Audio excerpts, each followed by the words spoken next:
That's number one. You kind of reset. Painful, tender to the touch. May also Same shoulder length, and the other.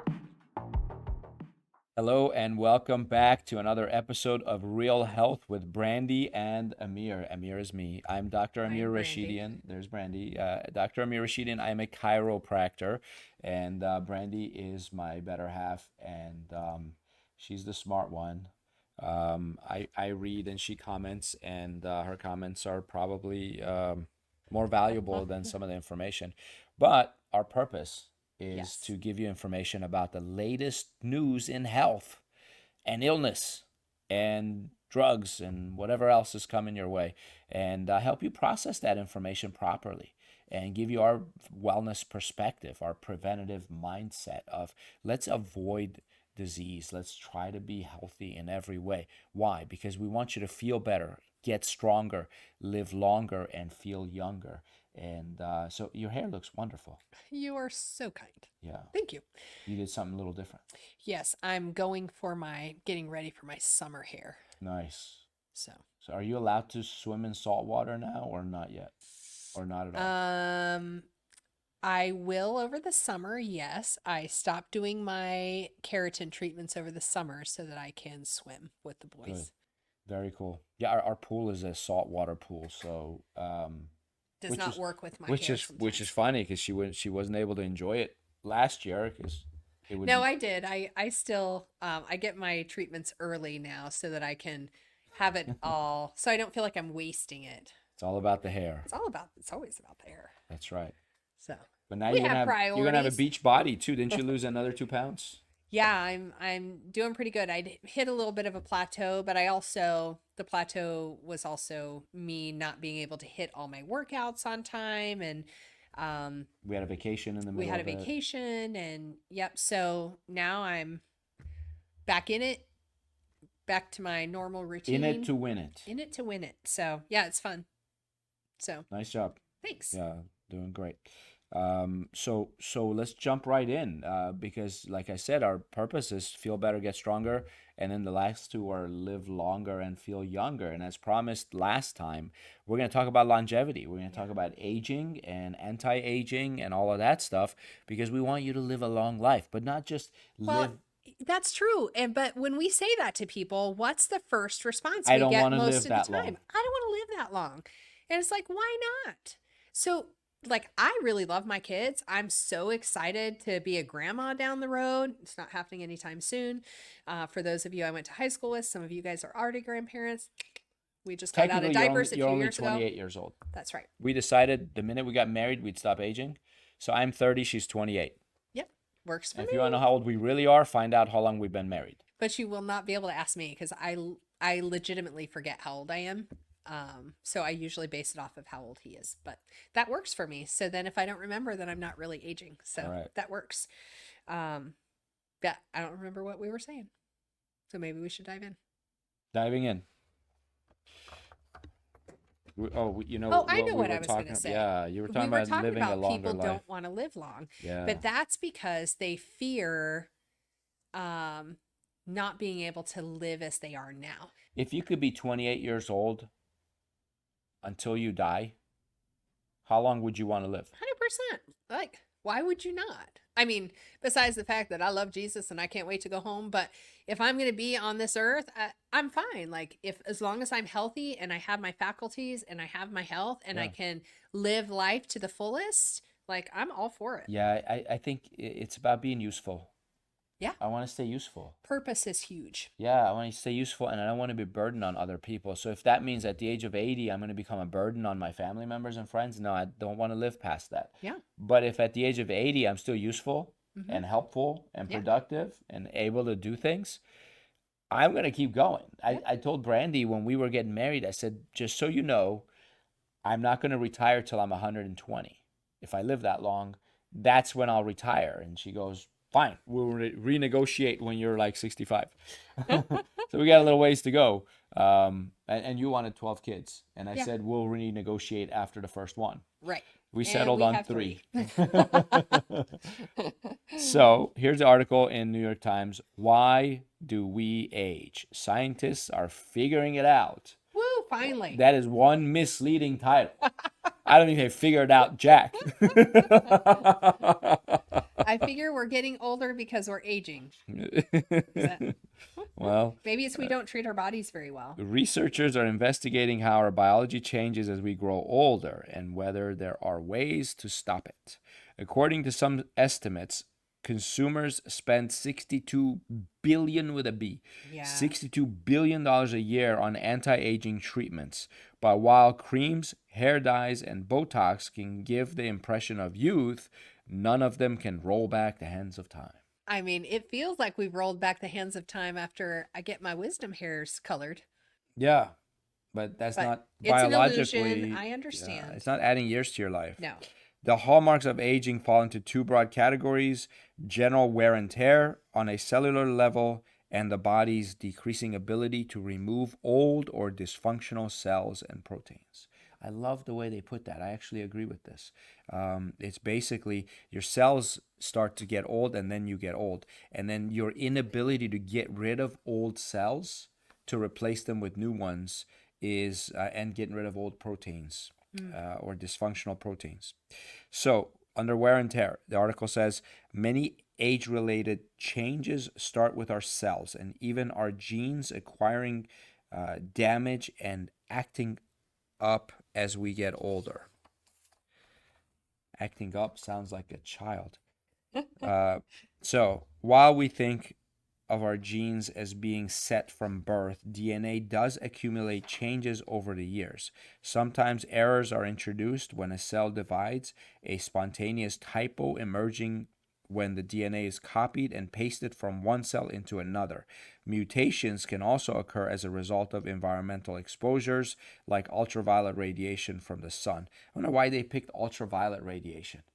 I mean, that's the best type of radiation. If you're going to get radiated, I think UV light is from the sun directly is the most natural. Right. And if you get a not sunburn, to the point of burning. yeah, but if you get sunburned, you're going to cause cancer. Yeah. If you don't get sunburned and you're careful, Right. UV rays are actually good for you. Right. From the It's sun. one of the things that helps us to produce the levels of vitamin D Yeah. that we need in our body. And people are so vitamin D deficient. I mean, even as healthy as we believe that we are, we still are in seasons of vitamin D deficiency. So you have to be really cautious of that.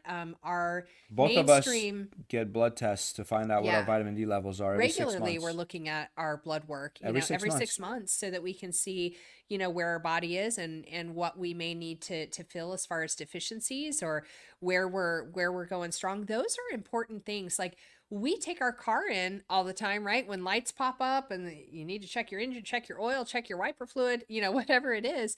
But symptoms are your body's lights. That's your dash light to go, hey, by the way, this may not be functioning right. If we treat our bodies like we do our cars, or even our teeth, we do more for our teeth than we do our entire body. It's crazy to me. If we did that, we would probably not be in as many acute illness situations as we find ourselves as a culture. So, I agree. Soapbox, I'm off. Our cells have ways to repair these genetic mutations, but they become less efficient with age, which means the mistakes can pile up. In the worst case scenarios, mutations can occur in genes that suppress tumors, leading to the onset of cancer, which is why cancer is typically comes on at older. Aside from certain types of leukemia and Hodgkin's and types of lymphoma, most of these cancers are when we're older, and part of it is because of this. So remember, it did say environmental factors affect how your genes mutate, and they create mistakes that get copied over and over in your genes.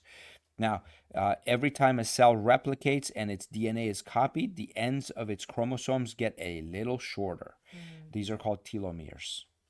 The special part of the genome called telomeres are often likened to the plastic caps on the ends of shoelaces that prevent them from unraveling. Good analogy. Yeah, pretty cool. Except I don't think it's accurate. But anyways, once a cell's telomeres get too short, it stops dividing. This process is healthy when we're young, because it helps prevent cells from replicating forever and turning cancerous. But as we age, telomere shortening becomes a problem, particularly in stem cells, which the body uses to replenish skin, blood, and other tissues. Now, like on the surface, you go, oh, that makes sense. Telomeres are getting shorter is not a problem when we're young, but it's a problem when we get old. But how can something be okay at young and old? Right. I think they're not explaining it very, very well here. Telomeres are important. Preserving the length of them is important. There's certain foods you can be eating that protect your DNA, supplements and so on. If you have the MTHFR gene, you need to make sure you're eating methylated folic acid, which is folate, to protect your DNA. But and then I don't know what stem cells have to do with telomeres. They must have something to do. I'm not a geneticist, but I just don't think they explain this very well. It says stem cell depletion is a major contributor to some of the physical signs of aging, including gray hair and thinner, less elastic skin. Some skincare products claim to replace your stem cells, but there's little evidence that they work. Other changes occur through what's known as epigenetics. One of our favorite topics. Oh, for sure. Well, the Human Genome Project was in the late 90s, and they discovered that there's 20,000 variations of genes in the human. But there's 100,000 expressions, 100,000 different expressions of those genes. Wow. What does that tell you? You have 20,000, let's just say genes. The genome is 20,000 roughly, but the phenotype, which is expression of those genes, can be over 100,000, which means every gene can express itself in different ways. How cool is that? Madonna's song just came to mind.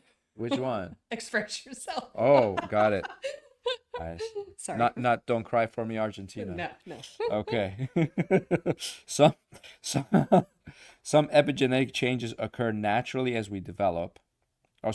Chemical modifications to the genome that influence which genes are turned on and off in a cell. So that's what epigenetics is. Mm-hmm. Things that cause genes to turn on and off. It's not as simple as on-off. It's certain things will cause a gene to react a certain way.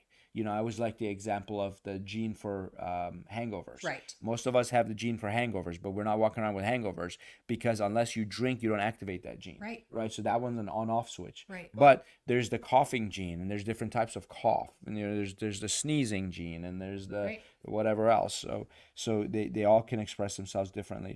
But it doesn't, just because you have a specific gene does not mean that it's going to express itself in a negative manner, right? Absolutely. Which we had that conversation about. I'd been asked multiple times why I didn't do the genetic testing for cancer, knowing that I had the background that I had. Yeah. And I said, well, my stress levels and what I do in life is vastly different from the women in my family. Brilliant. So my response to stressors is vastly different. Yeah.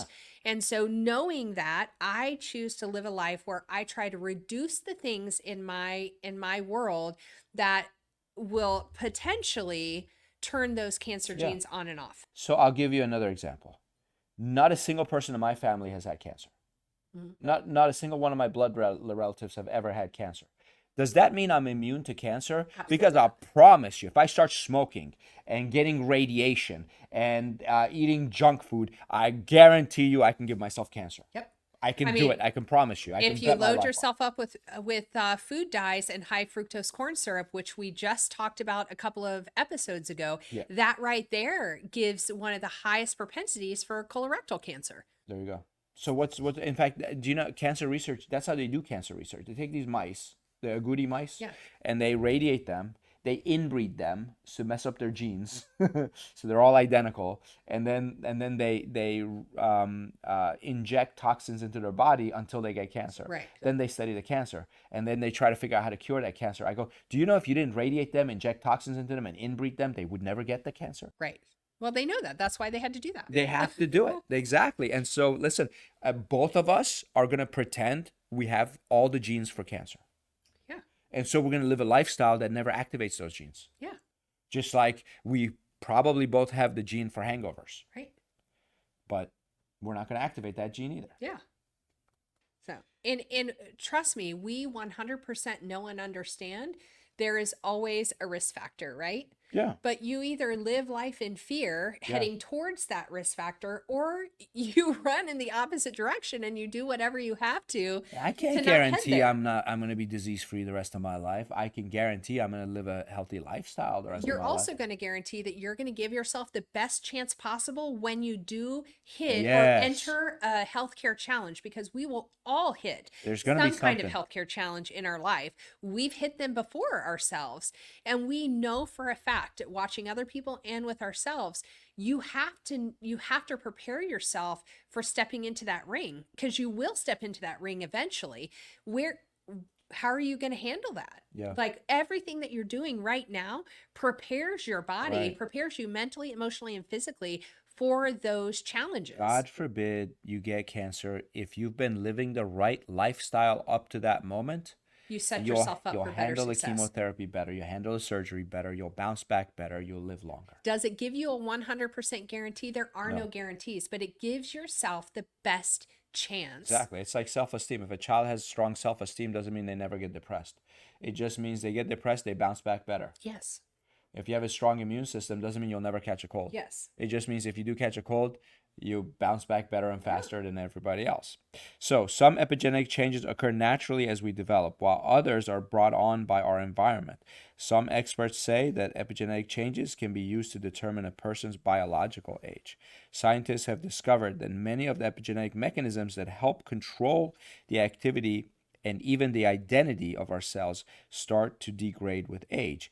If this happens in too many cells, it can affect organ health and function. For example, epigenetic changes in heart cells can contribute to thickened arteries or a reduced ability for the heart to respond positively to exercise. I wish they would change that word exercise to stress. Mm-hmm. Any amount of stress on the heart, your heart needs to respond properly. Right. That's where heart rate variability comes from. It's your ability to vary your heart rate.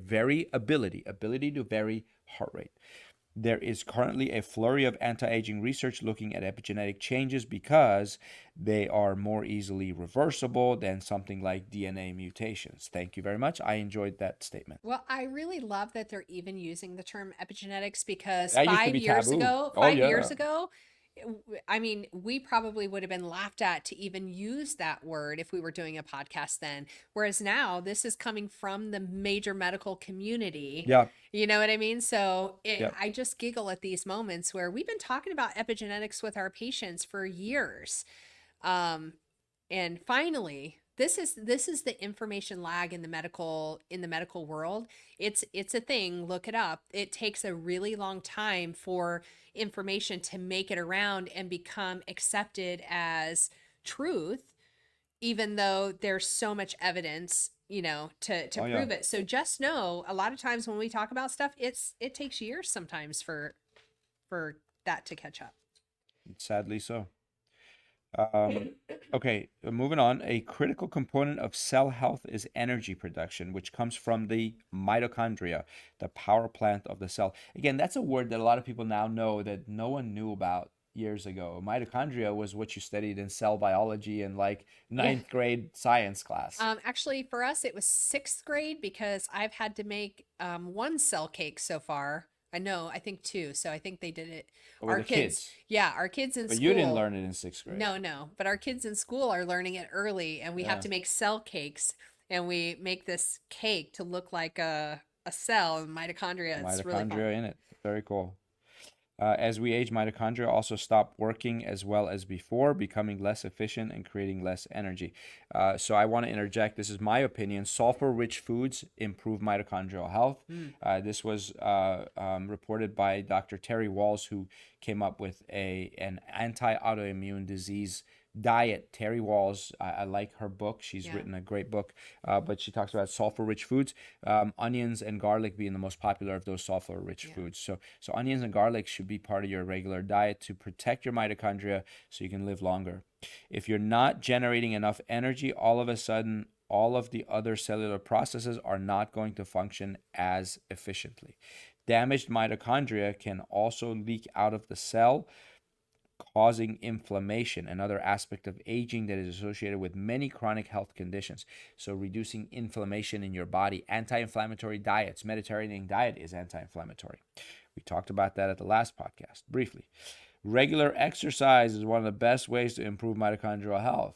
You know, if you're exercising, then your body at rest is more efficient because you're able to handle, like we talked about, how the guy who sits all day getting up to go to the fridge to get his next beer is going to be exercise. Yeah. Was cozy exercise. I was going to say, this is his second exercise of the day. Exactly. And that actually will probably raise his blood pressure and heart rate, and he may even sweat. On the other hand, if someone can run 3 miles, walking to the refrigerator is not exercise. Right. Blood pressure won't go up. So anyways, that was some of the problems with mitochondria and DNA. Now let's talk about disposal of faulty cells. Faulty cells build up with age. The body's way of disposing of them also goes awry. And there's a process called autophagy where the body eats itself, and I believe they go into it in the article. One of the most important ways malfunctioning cells are dealt with is by relegating them to a state known as senescence. That's a fun word. I won't pronounce it again. I think I got it right the first time. We're done with that.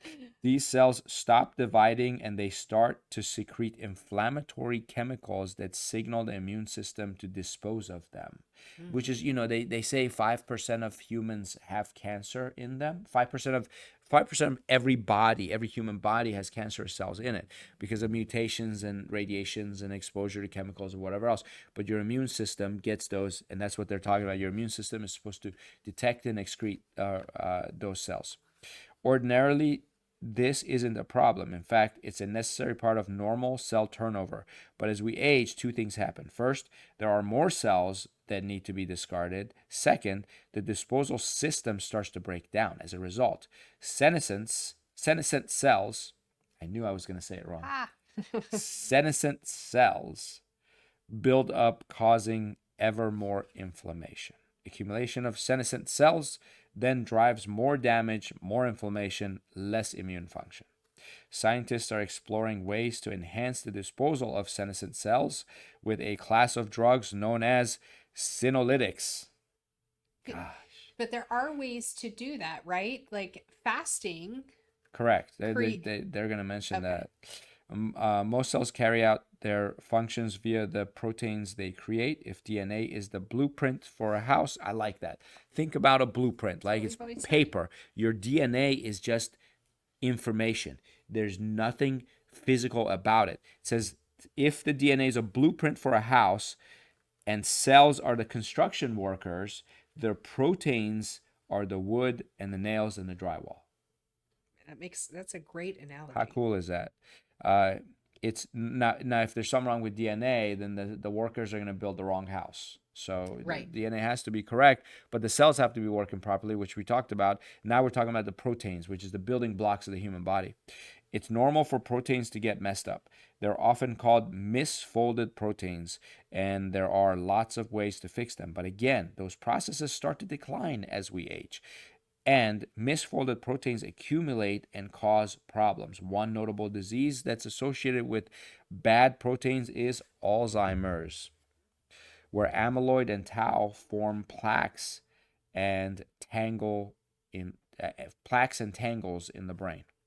One way the body disposes of misfolded proteins as well as other malfunctioning parts of cells is through a process known as autophagy, which means self-eating.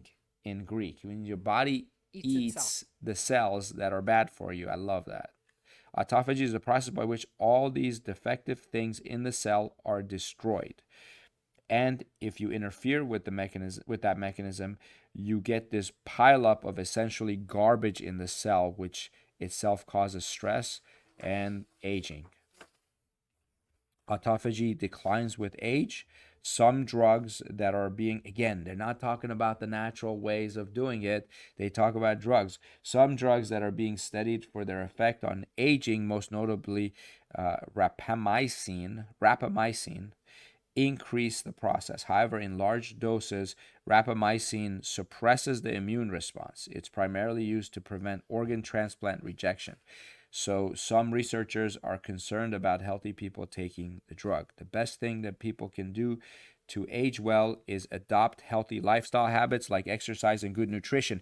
That is incorrect. Now, I'm not against exercise and nutrition, But it but doesn't create autophagy. it does not create autophagy. And first off, you want to prevent things like aging. You can't just exercise and eat right, because exercise has two components to it. Right. Rest. Mm-hmm. You cannot just exercise a lot and not get enough rest. You will destroy yourself. You can't just eat good food and not worry about toxicity. You have to remove the toxins and feed the deficiencies. There's two sides to the coin. And the third coin is psycho-emotional. You have to think right. Mm-hmm. You know, how many people do you hear? They come in here in our office and they lie down on the table for me to check their spine and adjust them. And they go, Doc, I'm just getting old. It's tough getting old. I hate getting old. Getting old is for the birds or whatever. They just comments like that, constantly saying, I'm getting old. Well, guess what? That's a thought process. You program yourself to make yourself not be a liar, and you will be a walking self-fulfilling prophecy. Right. Guaranteed. Because they did a study where they took all these old people, put them in an environment, they put them in like a community, gated community. They didn't have any access to the outside, and they played, the radio was programming from 30 years ago, 40 years ago. TVs played programming from 40 years ago. The newspapers that got delivered to their doorstep were exact newspapers reprinted from 30 to 40 years ago. The music, everything was, and these people who were in their 70s and 80s, all of a sudden thought they were still in their 40s and 50s.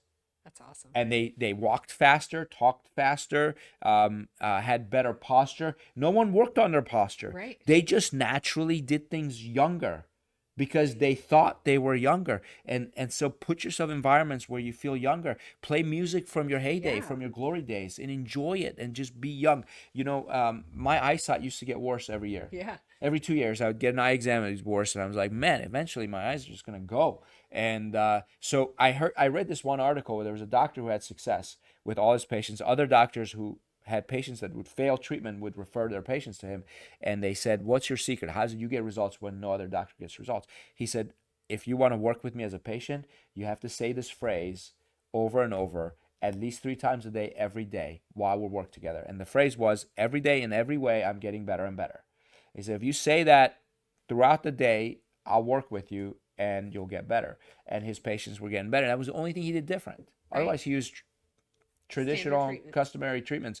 And so I read that and I go, okay, I'm going to start saying something. I said, every day in every way, I'm getting healthier, younger, and stronger. Every day in every way, I am getting healthier, younger, and stronger. And guess what? I went back for an eye exam a year later and my eyes were stronger. And she said, the eye doctor said, your prescription's too strong for your eyes. That's and reduced it. That's the first time it ever happened. Since then, my eyes haven't gotten worse. That's pretty impressive. And that was like, I don't know, 6-7 years ago. So anyways, watch what you think. Watch what you say. It's so important. It's part of it. It affects everything is 3-dimensional. Physical, chemical, psychological. And then what Brandi said. So listen, we have to have good sleep. We have to have good thinking. And you have to protect your nervous system through proper chiropractic care. Going to a chiropractor is like going to the dentist. It's not just when I have neck pain and back pain. It's about making sure there's no interference on your nervous system, because your brain and the nerves of your body control everything that happens in your body. Organ function, blood vessels dilating and constricting, cell function, energy, everything's controlled by the nervous system. Yep. It's above, down, inside out. That's how the body works. And so you have to see a chiropractor on a regular basis. I know I'm saying that, and I'm a chiropractor, and you're thinking, oh, that's the only reason you say that. If you were an acupuncturist, you would say that. Go to an acupuncturist too. They manage your energy levels and chi levels, and I don't know a whole lot about that. But I do know that everything has to be imbalanced. Everything has to be functioning properly for you to be healthy. So just exercise, nutrition is not going to do it. You need to add the sleep. You need to add the good psychology. And you need to make sure you're getting chiropractic adjustments. And then what Brandi was saying, autophagy is activated during a fasting state. So you have to fast. It's a biblical principle, but it's also a health principle. Fasting is powerful. You should fast. I don't know if you want to fast once a month for a 24-hour period of time, 36-hour period of time, that'd be 36 hours would be fantastic. They say autophagy doesn't really kick in till after 24 hours of fasting, so you want to stay in that state longer. Some people fast for 72 hours. Yep. So there's we have a couple of people that we've kind of leaned into when it comes to fasting information, and there's two people I really love when it comes to fasting. So you can look them up, and that's Dr. Daniel Pompa. He is just one of the leading experts in fasting. And Dr. Mercola also has a lot of great I would add Josh information. Axe. And Josh Axe. So there's some great people if you want to, dive into fasting and get some more information, because there is a time I'm frame going to at talk which about one other doctor here. Oh, that's perfect. But there are time frames you need to hit to make it effective for you. So doing like a 6-hour fast really isn't a thing.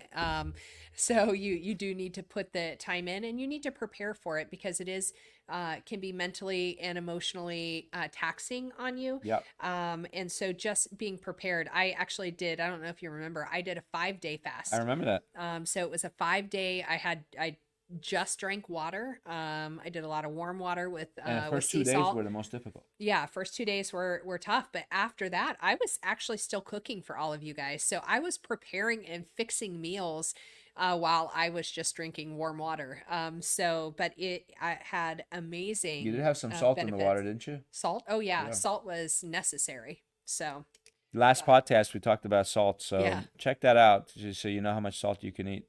This article is on the same lines of aging. This one is also from New York Times. To live past 100, mangia a lot less. It's Italian experts' ideas on aging. So this guy, his name is Dr. Longo, and he wants to live a long life. So I it's love very that. fitting that his name is Longo. Most members of the band, he was in a band originally, so most members of the band subscribed to a live fast, die young lifestyle. But as they partook in the drinking and drugging endemic to the 1990s grunge scene after shows at the Whiskey A Go Go, Roxy, and other West Coast clubs, the band's guitarist, Walter Longo, a nutrition obsessed Italian PhD student, wrestled with a long life addiction to longevity. It's a mouthful. Wow, I'm still processing. Now, now, decades after Dr. Longo dropped his grunge era band called DOT for a career in biochemistry, the Italian professor stands with his floppy rocker hair and lab coat at the nexus of Italy's eating and aging obsessions. Dr. Longo, a youthful 56 at the lab he runs at a cancer institute in Milan, where he will speak at an aging conference later this month. Also, Italy has one of the world's oldest populations, including multiple pockets of centenarians who tantalize researchers searching for the fountain of youth. He calls it nirvana. Dr. Longo, who is also a professor of gerontology, this guy does everything. I mean, he's half his life he's in Italy, in Milan, where he owns one business there at the Cancer Institute, and then the other part is in California. So he's a We've been to the Longevity Institute. professor of gerontology. Yeah, that's right. We had a seminar there, didn't we? We did, yeah. Professor of gerontology and director of the USC Longevity Institute in California, has long advocated longer and better living through eating light Italian, one of a global explosion of road to perpetual Wellville theories about how to stay young in a field that is itself still in its adolescence. In addition to identifying genes that regulate aging, he has created a plant and nut-based diet with supplements and kale crackers that mimic fasting to, he argues, allow cells to shed harmful baggage and rejuvenate without the downside of actually starving.